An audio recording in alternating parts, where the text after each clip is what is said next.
What's going on, guys? Chris Moreno back with another video. So I just finished smashing my squat, bench, and deadlift, and in this workout I follow it with some core, right? And core is not just abs. Core is not just a bunch of crunches, right? A bunch of side bends, you know, a bunch of shit that you see on just Instagram when people post core training. Core is anything that has to do with stabilizing your spine, resisting motion, and creating motion.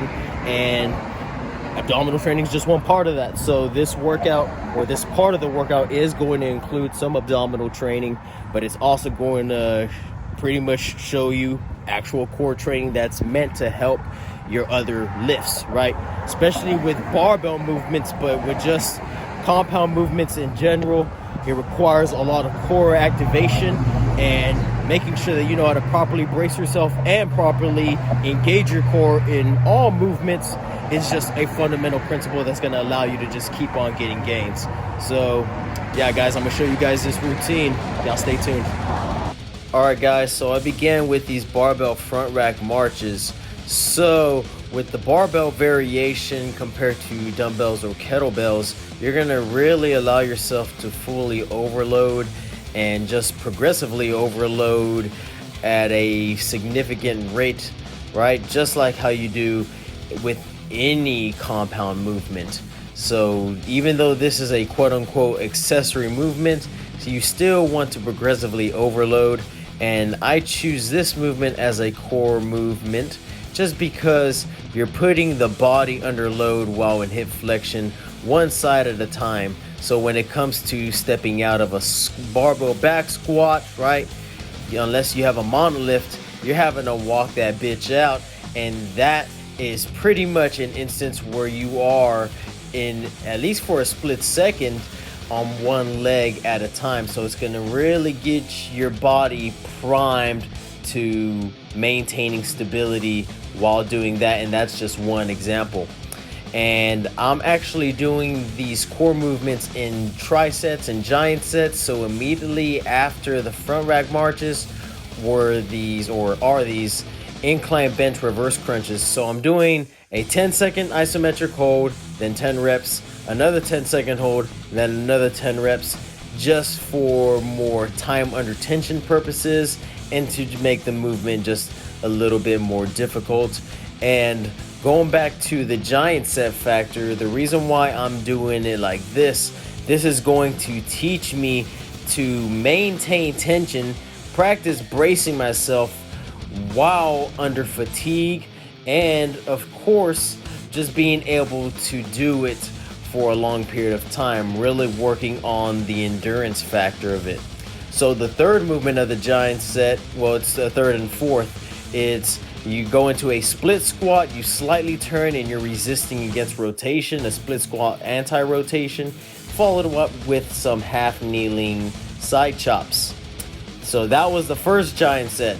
And then this second movement or set of movements are these 3-point active flexion push-up plank holds, where I'm pushing my hands into the ground and scraping downward, and then with my foot I'm trying to drive it upward into the ground. Think like you're trying to crunch. You're putting your spine in flexion. Well, you're trying to while in that position, and you do one side and then you switch, lift the other foot, and then I did the same exact thing but in a low plank position on my elbows and forearms, right? Scraping downward with my arms as I'm driving my toe into the ground and upward, putting my spine in active flexion. Then the next set of movements were these weighted hand Copenhagen side planks. I know that's a mouthful.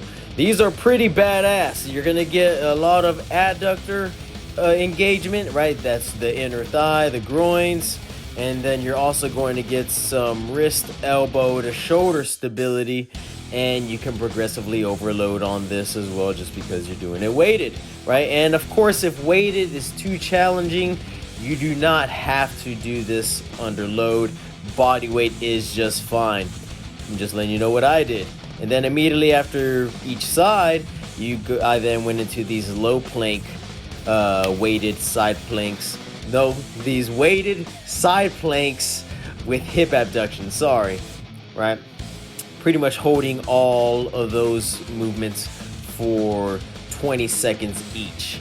And then I followed that off with some of these half kneeling windmills, just having a movement to strengthen the QLs. The quadratus lumborum is pretty much like a side part of your lower back. It's a muscle that's just weak for a lot of us.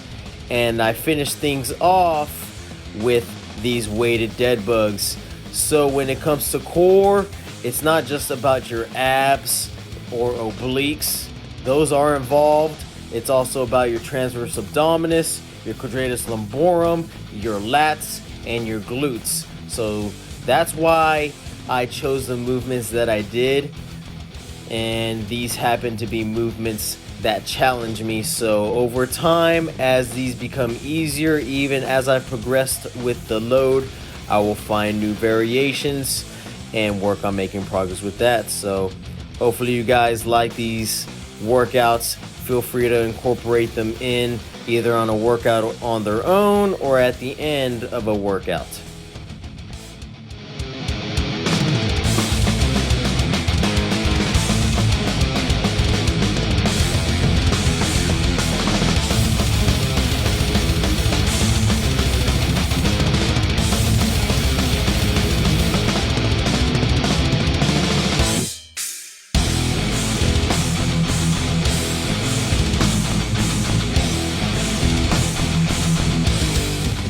Alright guys, so that was the core workout. Of course, by no means are those the end all be all of all core movements. Just like with any muscle group or whatever, however it is that you train, there are numerous movements and exercises that you can do, and you want to find the ones that you absolutely need based off your weaknesses and your own individual goals and needs. So if you like the video, subscribe to the channel if you're not already, and I'll see you guys next week. Y'all keep stacking wins. Y'all have a good one. Peace.